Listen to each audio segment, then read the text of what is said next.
कश्मीर का गहना, पहलगाम की शांत सुंदरता 22 अप्रैल 2025 को चकनाचूर हो गई। नफरत से भरे आतंकवादियों ने मासूम तीर्थयात्रियों के काफिले पर हमला कर दिया।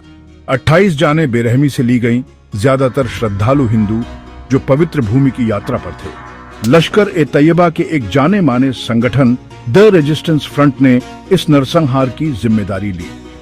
कायरता के इस कृत्य ने देश को हिलाकर रख दिया।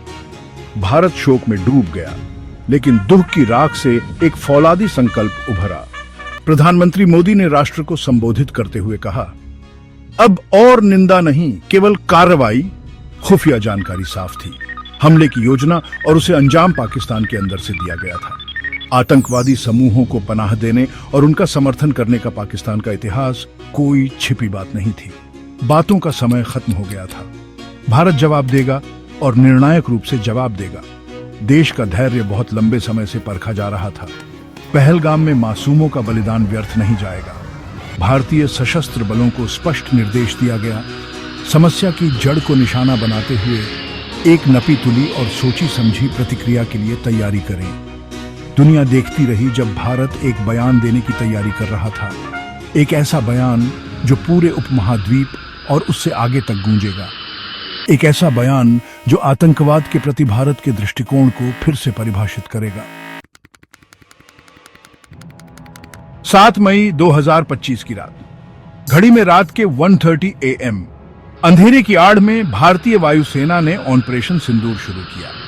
अत्याधुनिक हथियारों से लैस राफेल जेट विमानों का एक बेड़ा रात के आकाश में गरजा। उनका गंतव्य नियंत्रण रेखा के पार आतंकवादी शिविर। उनका मिशन सटीक था, आतंकवादी बुनियादी ढांचे को निशाना बनाना, प्रमुख गुर्गों को निष्क्रिय करना और पाकिस्तानी धरती से बेखौफ काम करने वाले आतंकवादी नेटवर्क को करारा झटका देना।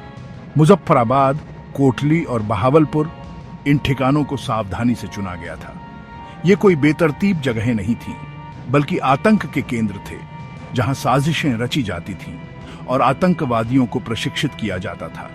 23 मिनट तक रात का आकाश भारतीय वायुसेना के सटीक हमलों से जगमगाता रहा। स्कैल्प मिसाइलों और ASM हैमर बमों ने सटीक निशाने पर अपने लक्ष्यों को पाया, आतंकवादी शिविरों और प्रशिक्षण सुविधाओं को ध्वस्त कर दिया। संदेश स्पष्ट था, भारत अब आतंकवादियों से लड़ने में संकोच नहीं करेगा, चाहे वे कहीं भी हों। जब धूल जमी तो 70 से ज्यादा आतंकवादी निष्क्रिय हो गए, जिनमें जैश-ए-मोहम्मद और लश्कर-ए-तैयबा के उच्च मूल्य वाले निशाने और प्रमुख नेता शामिल थे। भारत ने आतंकवाद के खिलाफ एक निर्णायक प्रहार किया था, उनके बुनियादी ढांचे को ध्वस्त कर दिया था और एक स्पष्ट संदेश भेजा था कि उनके सुरक्षित ठिकाने अब सुरक्षित नहीं रहेंगे। पाकिस्तान की प्रतिक्रिया तेज, अनुमानित और इनकार की एक जानी पहचानी खुराक के साथ थी। उन्होंने हंगामा मचाया, नागरिक हताहतों का दावा किया और हमले को युद्ध का कार्य बताया। हालांकि दुनिया ने इस स्वांग को समझ लिया। आतंकवादियों को पनाह देने का पाकिस्तान का इतिहास अच्छी तरह से दर्ज था और पीड़ित होने का उनका नाटक विफल रहा। अंतर्राष्ट्रीय प्रतिक्रियाएं मिलीजुली थीं, लेकिन ज्यादातर देशों ने संयम और बातचीत का आग्रह किया। संयुक्त राष्ट्र ने तनाव कम करने का आह्वान किया, जबकि तत्कालीन राष्ट्रपति ट्रंप के नेतृत्व में संयुक्त राज्य अमेरिका ने इस घटना को शर्मनाक बताया। हालांकि एक मौन समझ थी कि भारत ने आत्मरक्षा के अपने अधिकार के भीतर काम किया था, आतंकवादी बुनियादी ढांचे को निशाना बनाया था, जिससे उसकी सुरक्षा को सीधा खतरा था। अंतर्राष्ट्रीय दबाव से बेपरवाह पाकिस्तान ने नियंत्रण रेखा के पास नागरिक क्षेत्रों को निशाना बनाते हुए सीमा पार से गोलाबारी की अपनी सामान्य रणनीति का सहारा लिया। आक्रामकता के इन बेहुदा कृत्यों में 3 निर्दोष भारतीयों की जान चली गई। पाकिस्तान ने 5 भारतीय जेट और एक ड्रोन को मार गिराने का भी दावा किया, एक ऐसा दावा जिसे भारत ने जल्दी ही खारिज कर दिया। भारतीय रक्षा मंत्रालय ने एक विमान के नुकसान की पुष्टि की, जिसमें पायलट को एक साहसी अभियान में सुरक्षित बचा लिया गया।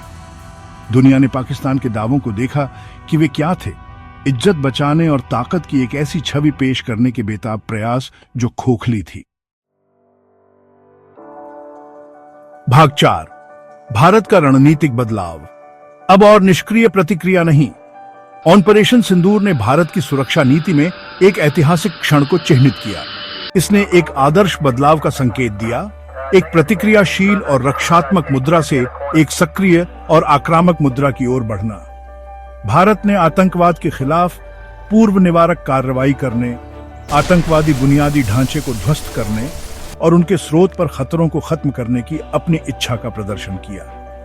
यह नया दृष्टिकोण आक्रामकता से नहीं बल्कि आवश्यकता से पैदा हुआ था। भारत ने लंबे समय तक सीमा पार आतंकवाद का दंश झेला है, जिसमें अनगिनत जानें गई हैं और उसका धैर्य बार बार परखा गया है। ऑपरेशन सिंदूर ने एक स्पष्ट संदेश भेजा, भारत अब एक आसान निशाना नहीं रहेगा। यह अपनी संप्रभुता और अपने नागरिकों की रक्षा के लिए निर्णायक रूप से और अटूट संकल्प के साथ कार्य करेगा। दुनिया ने ध्यान दिया। भारत की निर्णायक कार्रवाई आतंकवाद के खतरे का सामना कर रहे अन्य देशों के साथ प्रतिध्वनित हुई। इसने एक नए युग का संकेत दिया, जहां देश अब सीमा पार आतंकवाद के डर से बंधक नहीं रहेंगे। भारत के साहसिक कदम ने एक मिसाल कायम की थी और संदेश स्पष्ट था, आतंकवादी सुरक्षित ठिकानों के दिन अब खत्म हो गए हैं। भाग 5, ऑपरेशन अभ्यास। किसी भी स्थिति के लिए राष्ट्र को तैयार करना। ऑपरेशन सिंदूर के बाद भारत ने एक विशाल राष्ट्रव्यापी नागरिक सुरक्षा अभ्यास शुरू किया, जिसका उपयुक्त नाम ऑपरेशन अभ्यास रखा गया। देश भर के 244 जिलों में फैले इस अभ्यास को प्राकृतिक आपदाओं से लेकर युद्ध जैसी आपात स्थितियों तक किसी भी स्थिति के लिए राष्ट्र को तैयार करने के लिए डिजाइन किया गया था। लाखों नागरिकों ने इन अभ्यासों में भाग लिया, निकासी प्रक्रियाओं का अभ्यास किया, नकली हवाई हमलों का जवाब दिया और आपातकालीन प्रोटोकॉल से खुद को परिचित कराया। स्कूल, अस्पताल, सरकारी कार्यालय और सार्वजनिक स्थान नकली आश्रयों में बदल गए, क्योंकि सायरन बजते थे, एक वास्तविक जीवन की संकट परिस्थिति का अनुकरण करते थे। ऑपरेशन अभ्यास केवल तैयारी के बारे में नहीं था, ये लचीलापन और राष्ट्रीय एकता की भावना को बढ़ावा देने के बारे में था। यह सुनिश्चित करने के बारे में था कि प्रत्येक नागरिक राष्ट्र की सुरक्षा में अपनी भूमिका के बारे में जानता हो, साहस और दृढ़ संकल्प के साथ किसी भी चुनौती का सामना करने के लिए तैयार हो।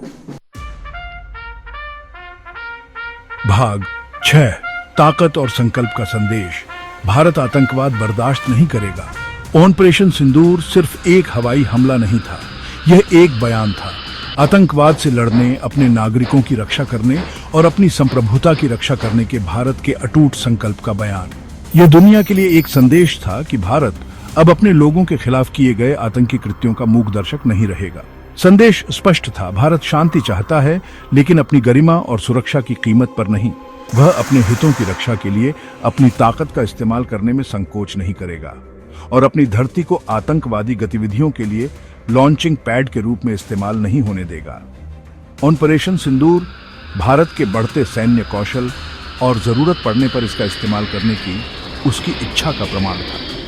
इस ऑपरेशन ने सैन्य उड्डयन में भारत की तकनीकी प्रगति और न्यूनतम अतिरिक्त क्षति के साथ सटीक हमले करने की उसकी क्षमता का प्रदर्शन किया। इसने न केवल अपनी सीमाओं के भीतर, बल्कि जहां कहीं भी आतंकवादी बुनियादी ढांचा मौजूद हो, उसे ध्वस्त करके आतंकवाद से लड़ने की भारत की प्रतिबद्धता का प्रदर्शन किया।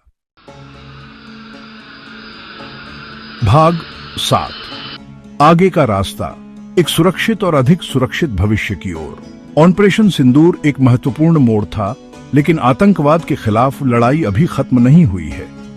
आगे की राह लंबी और कठिन है, जिसके लिए निरंतर सतर्कता, अटूट संकल्प और अंतर्राष्ट्रीय सहयोग की आवश्यकता है। भारत आत्मविश्वास की अपनी नई भावना और अपने सक्रिय दृष्टिकोण के साथ इस वैश्विक लड़ाई में अग्रणी भूमिका निभाने के लिए तैयार है। अंतर्राष्ट्रीय समुदाय को आतंकवाद के साझा खतरे को पहचानना चाहिए और आतंकवादी नेटवर्क को ध्वस्त करने, उनके वित्त पोषण के स्रोतों को काटने और उनकी घृणित विचारधारा का मुकाबला करने के लिए मिलकर काम करना चाहिए। संदेश स्पष्ट होना चाहिए, आतंकवाद बर्दाश्त नहीं किया जाएगा और जो लोग आतंकवादियों का समर्थन या उन्हें पनाह देते हैं, उन्हें जवाबदेह ठहराया जाएगा। भारत लचीलापन के अपने समृद्ध इतिहास और शांति के प्रति अपनी अटूट प्रतिबद्धता के साथ सभी के लिए एक सुरक्षित और अधिक सुरक्षित दुनिया बनाने का मार्ग प्रशस्त करने के लिए तैयार है। ऑपरेशन सिंदूर उस दिशा में एक साहसिक कदम था और अब यह वैश्विक समुदाय पर निर्भर है कि वह हाथ मिलाए और यह सुनिश्चित करे कि पहलगाम में दिए गए बलिदान व्यर्थ न जाएं।